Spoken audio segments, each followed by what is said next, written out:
성경 읽기에 도움이 되는 묵상을 올립니다. 함께 공유하면서 묵상합시다. 사무엘하 21, 22장 묵상.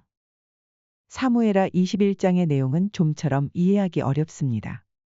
사울이 기브온 사람들을 죽인 것 때문에 하나님께서는 이스라엘에 비를 내리지 않으셨고 다윗이 사울의 자손들을 기브온 사람들의 요구대로 내어주었을 때에야 다시 비를 내린 이야기는 좀 당혹스럽습니다.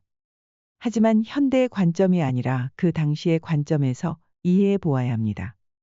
이 당시에는 누군가가 살인을 하면 정의의 구현은 그 살인자를 죽이는 것이었습니다. 그런데 당시 기브온 사람들이 억울한 죽임을 당했는데도 그 억울함은 풀어지지 않았고 정의는 이루어지지 않았었습니다. 그 살인을 행한 자가 권력자였던 사울이었기 때문입니다. 다윗은 그 억울함을 풀어주었습니다.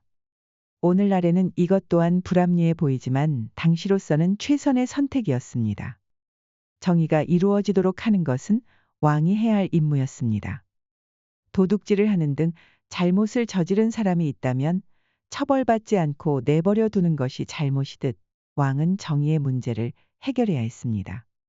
하나님께서는 그제서야 그 땅을 위한 기도를 들으셨습니다. 오늘날에도 항상 이러한 메커니즘으로 모든 것이 움직이는 것은 아닐 것입니다. 하나님의 심판이 당장 있기도 하지만 전혀 심판이 이루어지지 않는 경우도 많습니다. 우리가 행한 대로 하나님께서 복을 내리시기도 하고 저주를 내리셨던 구약 시대와는 달리 오늘날에는 아무런 하나님의 심판이나 보상이 없는 것처럼 느껴질 수 있습니다.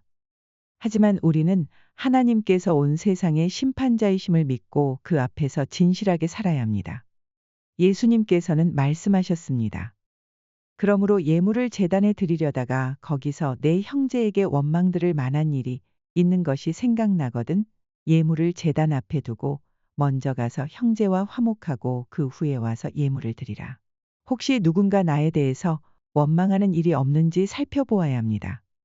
그런 문제를 해결하지 않고 하나님께 복을 구할 수 없습니다. 다윗은 하나님을 찬양했습니다. 비슷한 상황에서 느부갓네살 왕이나 헤롯 왕은 교만함을 드러냈지만 다윗은 하나님을 높였습니다.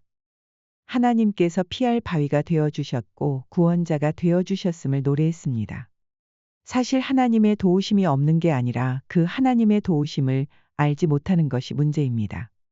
하나님의 도우심을 안다면 그 어떠한 상황에서도 우리는 두려워할 필요가 없습니다. 하나님의 도우심을 인식하지 못하면 지금은 모든 일이 잘 진행되어도 앞날이 두려울 수밖에 없습니다. 하나님은 우리가 의지할 분이십니다.